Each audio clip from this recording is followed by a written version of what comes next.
Hi friends, welcome to killer channel. Friends, ఎవరైనా మా ఛానల్ని సబ్స్క్రైబ్ చేసుకోకపోతే సబ్స్క్రైబ్ చేసుకోండి. ఎవరైనా మీ డాగ్స్ కానీ మీ పెట్స్ కానీ అమ్మాలకు కూడా మా ఛానల్ వాట్సాప్ నెంబర్కి మెసేజ్ పెట్టండి. ఫ్రెండ్స్, ఇవాళ మీకోసం top quality German shepherd long coated heavy puppies తీసుకురావడం జరిగింది. ఇది హైదరాబాద్ దగ్గర చిక్కడపల్లిలో అవైలబిలిటీలో ఉంది. అండ్ దీని ఓనర్ ఏం చెప్పారంటే, వీలైతే ట్రాన్స్పోర్టేషన్ ఫెసిలిటీ అయితే ప్రొవైడ్ చేస్తామని చెప్పడం జరిగింది. అండ్ ఈ పప్పీస్కి డివార్మింగ్ అయితే కంప్లీట్ చేశామని చెప్పారు. అండ్ ఈ పప్పీస్ ఏజ్ వచ్చేసరికి 42 days అని చెప్పడం జరిగింది. అండ్ ఓన్లీ ఫీమేల్ పప్స్ అయితే అవైలబుల్లో ఉన్నాయని చెప్పారు.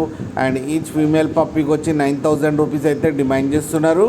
అండ్ రేట్లో స్లైట్గా నెగోషియబుల్ ఉందని కూడా చెప్పడం జరిగింది. ఫ్రెండ్స్ మీరు చూడొచ్చు పప్పీస్ ఎంత హెల్తీగా ఎంత క్యూట్గా ఉన్నాయో. కింద వీడియోలో మీకు ఎవరికైనా నచ్చితే టైటిల్లో కాంటాక్ట్ నెంబర్ ఇస్తాను, కాంటాక్ట్ అవ్వండి, మాట్లాడి తీసుకోండి ఫ్రెండ్స్. అలాగే ఒక్కసారి డీల్ సెట్ అయిన తర్వాత అన్ని డీటెయిల్స్ బాగా చెక్ చేసిన తర్వాతనే మనీ పంపాలని కోరుకుంటున్నాం ఫ్రెండ్స్. అలాగే మా ఛానల్ని సబ్స్క్రైబ్ చేయడం మాత్రం మర్చిపోకండి ఫ్రెండ్స్.